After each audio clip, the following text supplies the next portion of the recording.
दोस्तों, खुशहाल जिंदगी के बीच कभी कभी ऐसा भी हो जाता है जिसकी उम्मीद नहीं की जाती, लेकिन हमसफर का साथ यदि अच्छा हो तो रास्ते आसान हो जाते हैं। एक कपल की दिल को छूने वाली कहानी सामने आई। यह है विवेक पंगेनी और सृजना सुवेदी। विवेक को जिंदगी ऐसे स्टेज पर ले गई जिसकी किसी को उम्मीद नहीं थी। ऐसे में उन्होंने सृजना को अपनी अलग दुनिया बसाने की सलाह दी, लेकिन सृजना ने प्यार, समर्पण, त्याग और जीने का जो हौसला दिया उस पर सब हैरान रह गए। शादी के बाद उनकी जिंदगी बेहद खुशहाल थी और दोनों अपने सपनों के साथ जी रहे थे। विवेक अमेरिका में रहकर पीएचडी कर रहे थे। उनकी पत्नी सृजना भी उनके साथ रह रही थी। इस कपल को जो भी देखता था वह भी खुश होता था। वह जिंदगी को और भी ज्यादा खूबसूरत बनाना चाहते थे और कहते थे कि साथ साथ वह आगे बढ़ेंगे, लेकिन वक्त को शायद कुछ और ही मंजूर था। इस साल के शुरुआत में विवेक को सिर में परेशानी होना शुरू हो जाती है।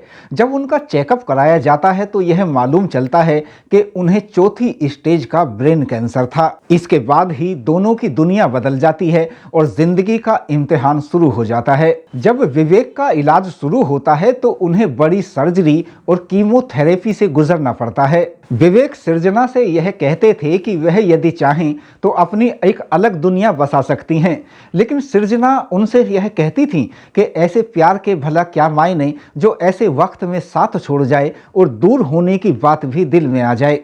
वह दिन रात पति की सेवा करती हैं और दोनों एक दूसरे को सहारा देते रहे। विवेक के सोने, जागने और खाने पीने का पूरा ख्याल सृजना रखा करती थीं।